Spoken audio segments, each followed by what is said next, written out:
Olá pessoal, tudo bem? Vamos começar a nossa aula de hoje de projetos de máquinas, essa aula relativa ao encontro 6. Eu trouxe para vocês aqui os tópicos da aula de hoje. Então, no módulo de hoje, falaremos sobre fatores de concentração de tensão. Isso faz parte do conteúdo de falha estática.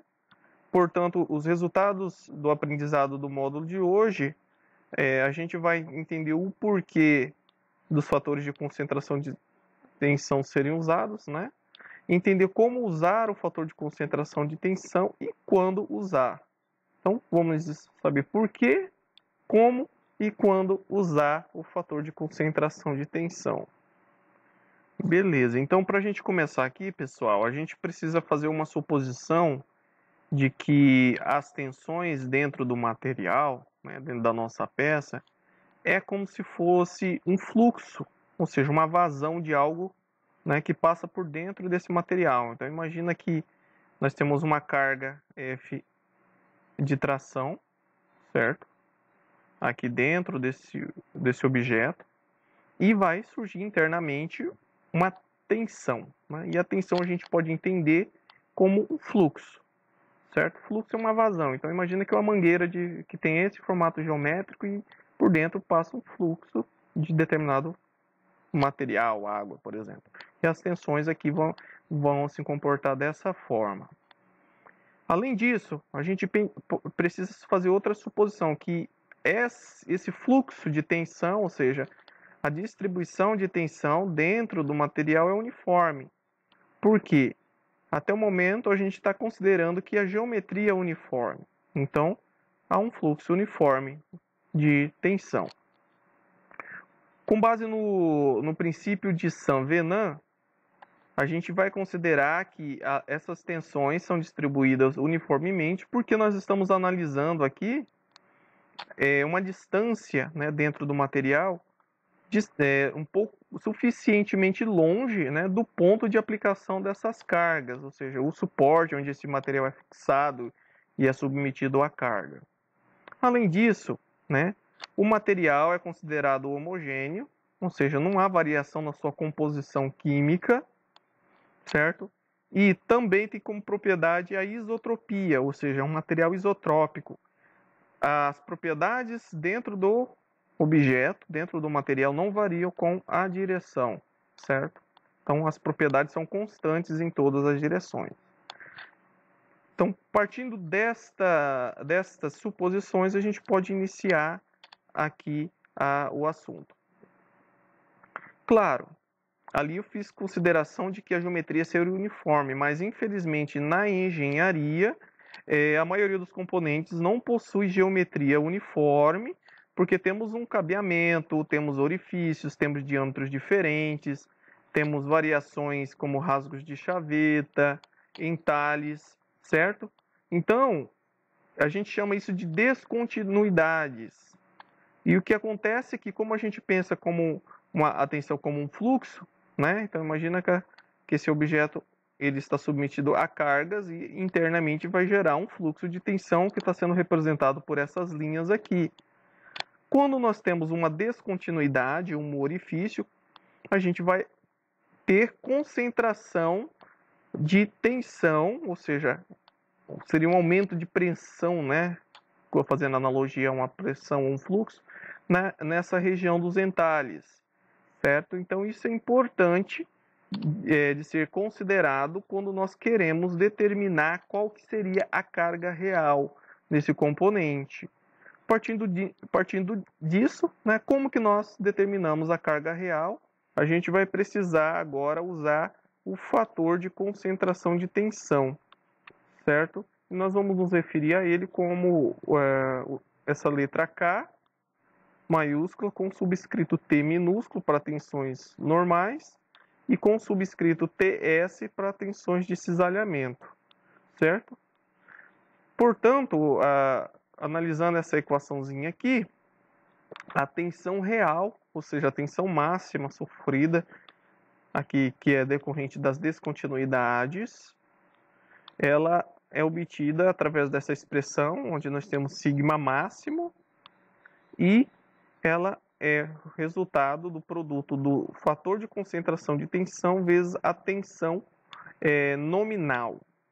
Mas o que seria essa tensão nominal? A tensão nominal é a tensão que ocorreria se não houvesse essa irregularidade ou essa descontinuidade no objeto, ou seja, uma distribuição uniforme de tensão através da peça.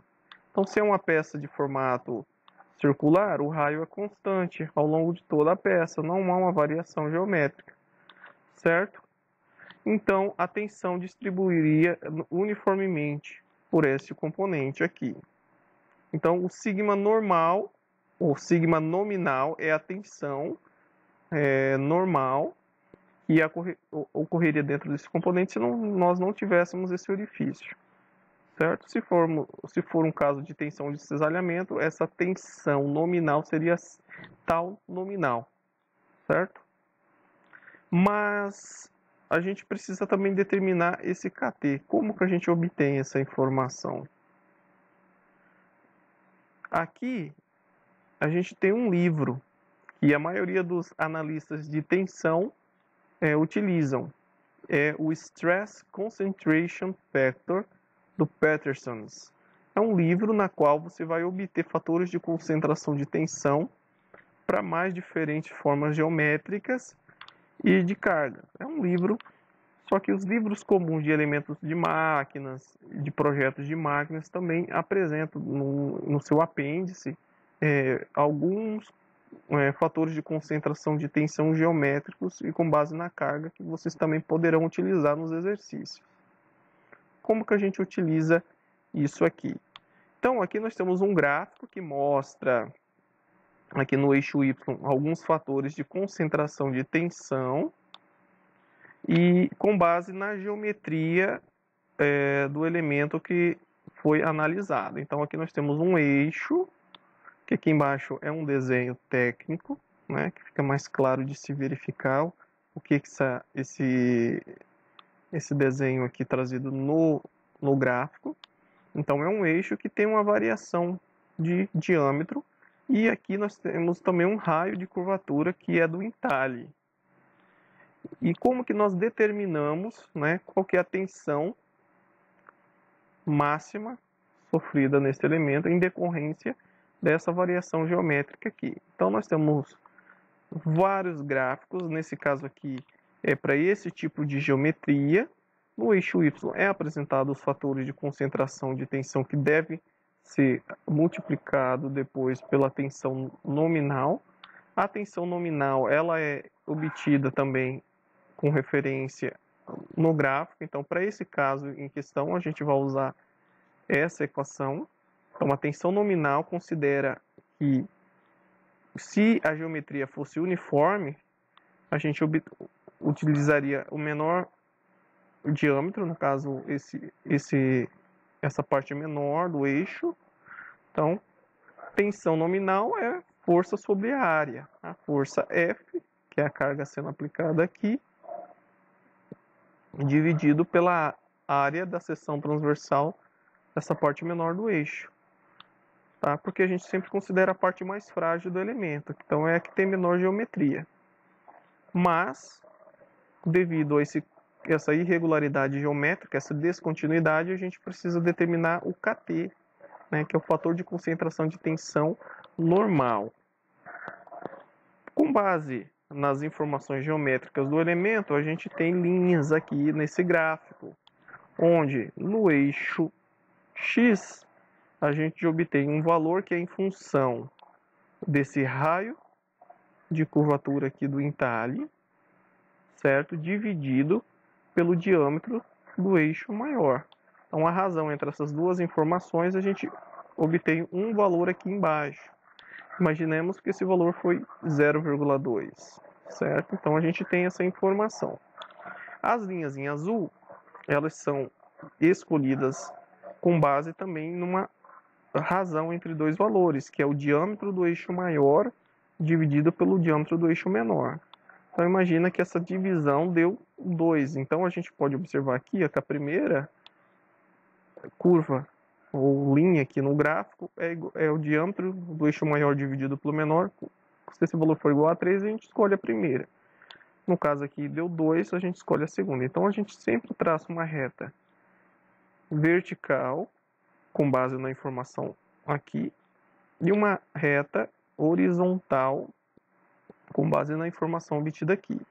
No ponto de interseção entre essas duas retas, então aqui nós vamos traçar uma reta horizontal, que vai nos dar agora, a partir desse ponto aqui, onde cruza a nossa curva de valor igual a 2, a gente obtém o valor de KT. Vou ter um pouco de dificuldade de traçar aqui, mas isso vocês fazendo com a reta, então onde cruzar aqui nessa região, a gente obtém um valor. A escala do nosso gráfico está um pouco grande, então assim, precisaríamos contar aqui certinho, mas o valor deu basicamente aqui 1,75, considerando cada escala dessa aqui 0,25. Então o KT deu 1,75. Multiplicado pelo valor da tensão nominal, a gente obtém a tensão máxima corrigida, que seria a nossa tensão real do elemento. Então é importante entender, né, quando fazer a análise de tensão e também quando usar, né, o fator de concentração de tensão.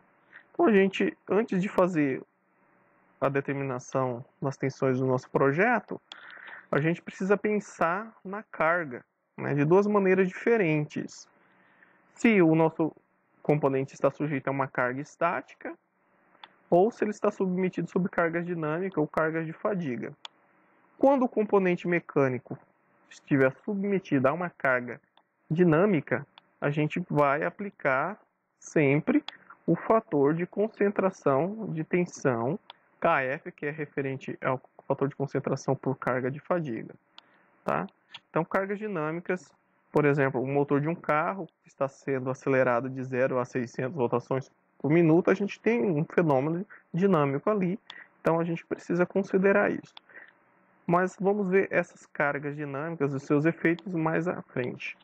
Então, o que estamos falando nessa unidade são cargas estáticas. Portanto, quando a carga é dinâmica, você sempre usa um fator de concentração de tensão. O fator de concentração de tensão, K maiúsculo, e o F subscrito, que é o seu fator de concentração de tensão para a fadiga. Agora, para o carregamento estático, você precisa ver como o material se comporta em suas condições operacionais, certo? E se o seu material tiver um comportamento de maneira dúctil, né, a gente diz que a deformação no momento da fratura foi maior que 0,5, então uma forma de classificar o comportamento dele. E se ele se comporta de maneira frágil, ou seja, a deformação na fratura for menor que 0,05. Se o material se comporta de maneira frágil, devemos usar o fator de concentração de tensão, certo?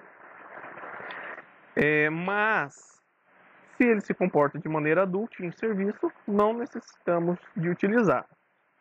Obviamente, a gente tem que entender que o comportamento dúctil do material depende, né, de analisar se a condição de serviço está acima da temperatura de transição dúctil frágil que falamos na última aula, certo? Se não há fragilização por hidrogênio e se as tensões residuais são baixas, certo? Então, se a gente considerou tudo isso, mesmo assim ele apresenta uma deformação na fratura de 0,05 ou superior, a gente não usa o KT, que é o fator de concentração de tensão. Por que não precisamos usar nesse caso? É porque naquele lugar da descontinuidade, né, naquele orifício, naquele entalhe, você obtém um escoamento plástico localizado. Então, portanto, esse escoamento localizado fará com que haja um encroamento local. E, por consequência disso, né, vai um aumento na resistência ao escoamento, e o que torna desnecessário usar um fator de concentração de tensão para o material nessas condições. Já o material frágil a gente tem que usar, então é importante observar esses fenômenos explicados aqui nessa aula. Então, vamos para um exercício que vocês precisarão resolver e enviar via formulário, que eu vou deixar disponível no portal de vocês. certo? Então esse é o exercício. Vocês podem tirar o print da tela, mas ele estará também disponibilizado no portal. Então devem acessar o formulário para obter este material aqui, tá? Então nos vemos na próxima aula. Um grande abraço.